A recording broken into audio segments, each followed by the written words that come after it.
Salut tout le monde, j'espère que vous allez bien. Notre plateforme a subi une mise à jour en ce qui concerne la vente. Aujourd'hui, nous allons voir comment on peut arriver à vendre sur la plateforme. Donc, ce que nous allons faire,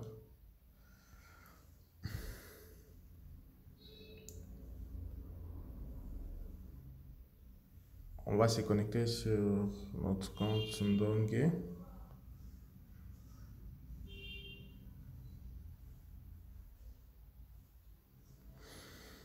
Ça concerne la conférence pour réserver votre billet. Pour l'instant, on ferme. On va aller au niveau de l'échangeur.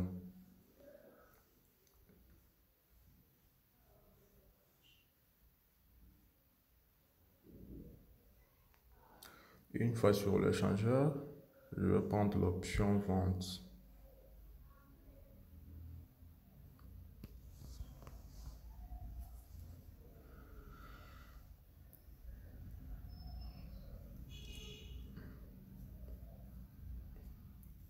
Voilà.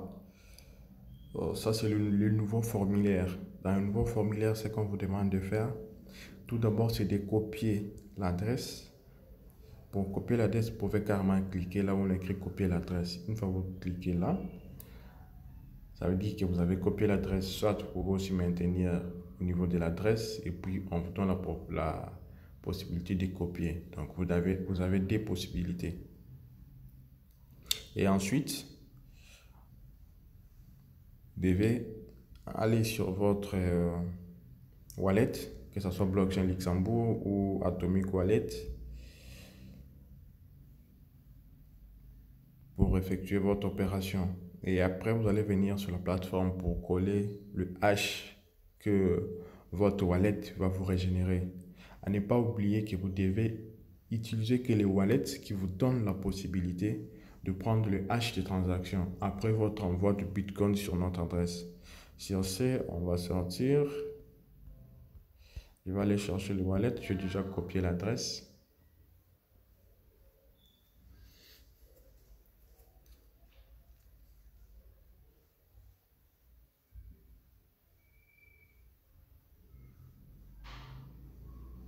Une fois dans le wallet, je prends l'option envoyer.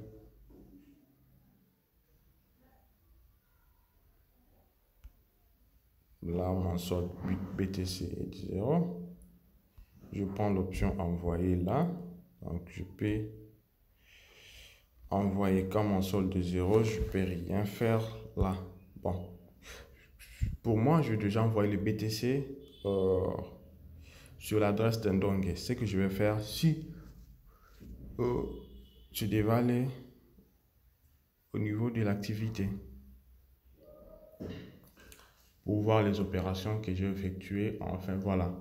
Ça, je venais d'envoyer ça le 2 novembre. C'est l'adresse d'Ndonge. Ça, c'est déjà bien envoyé avant. Voilà, ça, c'est l'adresse d'Ndonge. Ce que je vais faire, c'est d'aller chercher d'afficher cette transaction sur Blockchain Explorer afin qu'on puisse me donner la possibilité de copier les hash des transactions.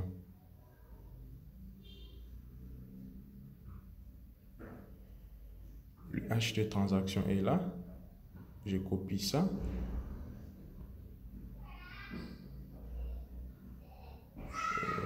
Je copie ça. Ensuite, je vais revenir directement sur mon compte Ndonge pour coller les hash là. Une fois que je colle les hash, je peux taper à côté. On me dit, Ndonge indique OK. Donc, vous devez taper, après avoir collé votre hash, vous tapez à côté là où il n'y a rien, donc dans un espace vide. Vous choisissez même où, et afin qu'on puisse vous donner le message là qui vous montre Ndonge indique OK. À partir d'ici, vous voyez, en mettant uniquement le hash de transaction, ça va récupérer directement la quantité de BTC que je vendis et ça me donne l'équivalence en dollars et ça me donne directement la somme attendue. Donc, ce que j'attends. Ce que je vais faire à partir d'ici, c'est de choisir Je vais choisir le mode de paiement. Je prends eMoney. Et ensuite, je vais prendre par exemple M-Pesa. Je vais mettre mon numéro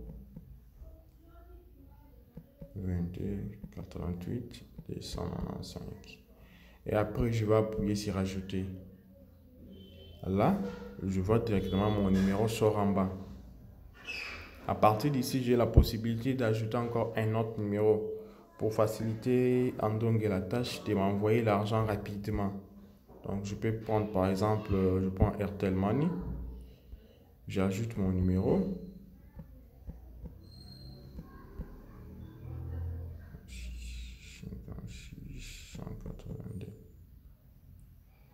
Voilà, j'ai donné à Ndongue la possibilité d'aligner ma transaction sur des files d'attente. Donc, la file d'attente où il y a les numéros Vodacom, mon nom sera là.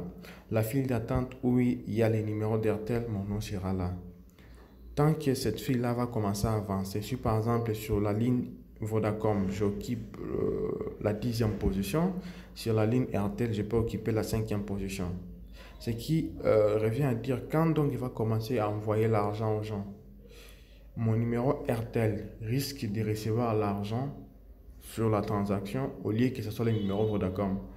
Pourquoi? Parce que Airtel, mon numéro Airtel occupe la 5e position sur la file d'attente de gens de Airtel et mon numéro Vodacom occupe la 10e position sur la file de gens de M-Pesa. Donc, Ndongue a la possibilité de choisir l'un des numéros que j'ai fournis pour m'envoyer l'argent. Donc, je peux même ajouter le 3e, donc Orange. Je n'ai pas Orange Money, c'est pour ça que je ne fais pas ça. Donc, après ça, j'appuie sur valider, puis confirmer.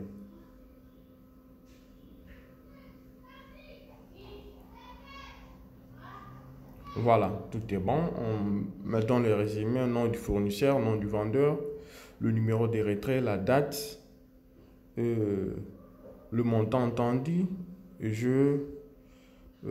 cette référence qui est là, transaction. Donc l'état de ma transaction, c'est toujours en attente. Donc ce qui revient à dire que le système, ma transaction est déjà dans le système. Après vérification de la part d'Ndong, l'état va changer pour devenir en cours de traitement. Une fois c'est bon, quand Ndong va m'envoyer l'argent, cet état deviendra traité. Moi aussi, je vais recevoir directement mon argent. On va un peu revenir en arrière pour voir d'autres possibilités qui peuvent se produire quand il s'agit d'une vente. À partir d'ici, vous allez comprendre que j'ai utilisé le hash de transaction qui me lie avec l'adresse que Ndongue m'avait envoyée. L'adresse que je puis sur la plateforme Ndongue. Certes, l'adresse est là.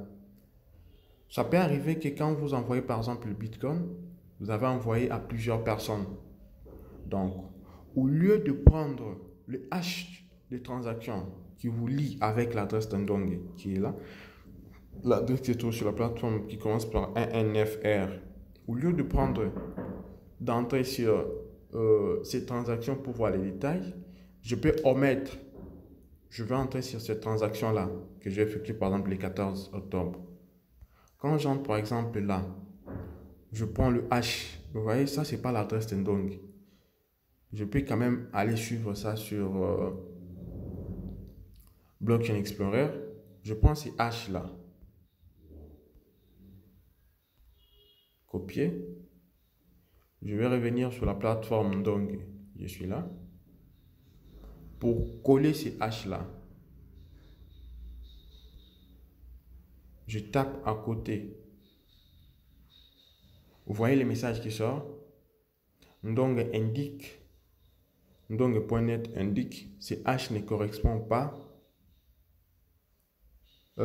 Ces hash ne concernent pas le portefeuille Ndongue exactement.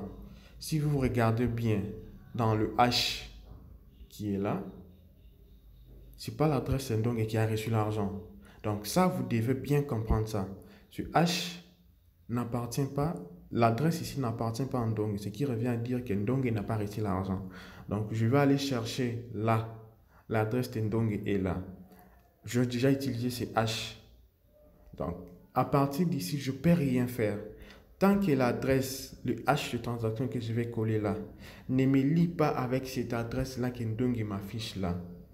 Donc, ma transaction ne peut pas aboutir. Donc, je ne peux pas avoir même la possibilité de remplir la suite du formulaire pour que je puisse valider ma transaction. Donc, ça peut arriver que votre première fois, vous voyez que par exemple, votre transaction est tentée de traîner et que vous voulez encore retenter d'utiliser ces hash de transaction-là. Dans ces cas-là aussi, ça ne va pas aussi passer. On va essayer encore de faire ça avec vous. Je reviens sur le portefeuille. Je vois la transaction que j'ai effectuée, le dé là, sur l'adresse Tendong. Je vais copier ça. Je vais essayer de rentrer sur Ndong. Voilà. Je vais coller le H. OK. Je tape à côté.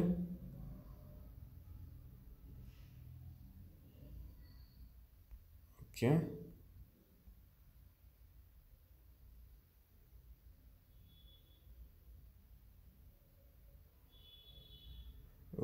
Je vais choisir le mode de paiement et money. On va voir ce que ça va donner à la fin. Je retape encore mon numéro.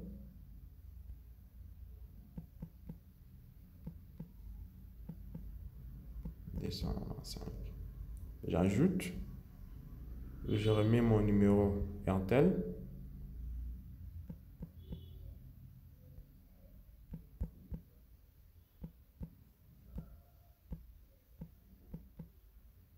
J'ajoute. Je valide. Je vais confirmer. Voilà. Erreur. Une erreur est survenue. Pourquoi ça s'affiche comme ça? Donc, ces messages arrivent quand vous essayez de tenter d'utiliser le même hash de transaction deux fois sur la plateforme Ndong. Ça peut arriver que vous avez une transaction qui traîne et que le statut c'est toujours par exemple en attente ou en cours de traitement. Comme vous voulez encore gagner en termes de temps, vous revenez tenter pour utiliser ce hash là. Vous voyez, ça va passer. Le hash a été reconnu dans le système. Pourquoi? Parce que ça vous lie avec l'adresse Tendong. On récupère le montant, je mets mes modes de paiement, le D, Airtel et M-Pesa. Je valide, j'ai confirmé. Mais au lieu que le message, le bulletin final, le résumé de ma transaction s'affiche, je vois cette erreur ici. Erreur. Donc, une erreur est survenue. Ce qui veut dire que ma transaction est toujours en attente ou en cours de traitement avec la première transaction que je vais effectuer avec ces hash-là. Ça peut arriver aussi que non, vous avez déjà clôturé et puis vous venez revenir pour utiliser ces hash-là. Vous allez toujours passer. Mais quand vous arrivez ici, ce message va toujours s'afficher. Donc, quand ce message s'affiche, vous devez se rassurer. Soit vous avez déjà une transaction qui est en cours de traitement ou en attente sur la plateforme, soit vous avez déjà utilisé ces tâches-là. Ça peut être la même journée ou une semaine ou un mois, mais vous essayez encore de retenter d'utiliser ça. Donc, j'espère que ce tutoriel va vous aider à mieux faire votre vente sur la plateforme.